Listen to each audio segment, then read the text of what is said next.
దేవుని ప్రేమ ఎంత గొప్పదే కదా. మనుషులు లాంటి వాడు కాదు ఆయన, నీలాంటి వాడు నాలాంటి వాడు కాదు. మనుషులు ఈ రోజున స్వార్థ ప్రియులు. నువ్వు బాగుపడుతుంటే ఎవరికి నచ్చదు, నువ్వు పైకి వస్తే ఎవరికి నచ్చదు. కానీ యేసయ్య అటువంటి వాడు కాదు. నువ్వు బాగవ్వాలని కోరుకునేవాడు, నువ్వు ఉన్నతమైన స్థితిలో ఉండాలని ఆశించే దేవుడు, నువ్వు ఆరాధిస్తున్న దేవుడు.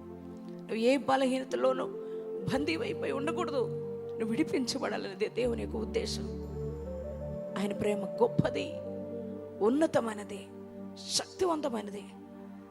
నీకోసం ఆయన కదులుతాడు, నీకోసం కార్యాలు చేసేవాడు, నీ దగ్గరకు వచ్చేవాడు, నిన్ను చూసేవాడు, నిన్ను పట్టించుకునేవాడు. నువ్వు ఆరాధిస్తున్న దేవుడు. చాలామందికి ఆయన ప్రేమ అర్థం కావట్లా, ఆయన కృప అర్థం కావట్లా. ఈ రోజున దేవుడిని వదిలేసి వైద్యుల చుట్టూ తిరుగుతారు. వైద్యులకి లక్షలు లక్షలు పెడుతున్నారు. ఎన్నో లక్షలు పెట్టినా నయము కాక ఆఖరికి చివరిలో యేసయ్య దగ్గరికి వస్తారు. అయినా కూడా నువ్వు మొదట్లోనే నా యుద్ధకు రాలేదు కదా, ఇప్పుడు నేనెందుకు బాగు చేయాలి అనుకునేవాడు కాదని దేవుడు నేను ఖచ్చితంగా బాగు చేస్తాడు, నేను స్వస్థపరుస్తాడు కదా.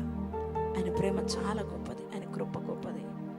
ఆయనలో స్వస్థత ఉంది, ఆయనలో ప్రభావం ఉన్నది. ఆ ప్రభావం నేను తాకుద్ది.